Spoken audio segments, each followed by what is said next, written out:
महाराष्ट्राचे व उपस्थित प्रमुख पाहुणे आणि माझ्या श्रोत्यांनो यांना माझा सगळ्यांना नमस्कार। आज मी वारीचे सामर्थ्य समता संघाला लाभावे याबद्दल बोलणार आहे। वारी म्हणजे काय?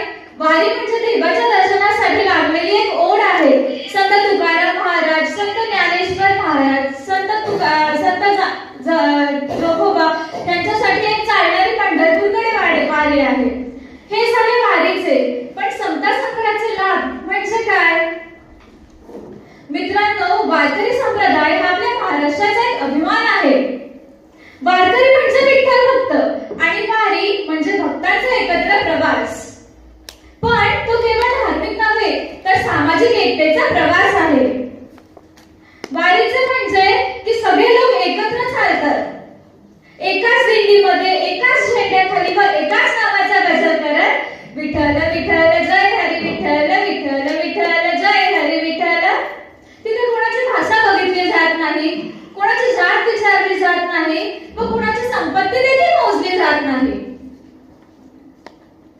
म्हणूनच वारकरी काय म्हणतो, पंढरपूरचा महिमा सांगू तरी कसा, जिथे सगळे भेद वितळी एक रसा। वारी म्हणजे विठोबाच्या भेटीची ओढ, पंढरपूरच्या वाटेवर भक्तांचा सोहळा मोठा गोड। आषाढी कार्तिकी ह्या एकादशीचा दिवस तो पवित्र, वारकरी चालती पंढरीकडे मनात नाम स्मृत। गळ्यात तुळशीची माळ, ओठांवर विठ्ठल हसू, म्हणूनच वारकरी काय म्हणतो, जय हरी विठ्ठल, जय हरी विठ्ठल, जय हरी विठ्ठल, जय हरी विठ्ठल। वारकरी परंपरेतील संत म्हणजे समाजाचे आध्यात्मिक शिक्षक होते। त्यांनी धर्माला बाह्यगतीमध्ये न ठेवता आचार विचार, समाजातील व्यवसायातील सत्यता ह्यावर जास्त भार दिला। संत तुकाराम महाराज आपल्या अभंगातून काय सांगतात, प्रेम दया या विषयावर ते आपल्याला शिकवतात। संत ज्ञानेश्वर महाराज ज्ञानेश्वर या अभंगातून आपल्याला भगवद्गीतेचे अर्थ सांगतात।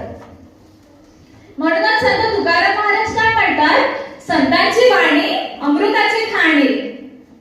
म्हणजेच की संतांची वाणी ही फक्त देशभक्ती नव्हे तर मानवतेची भक्ती आहे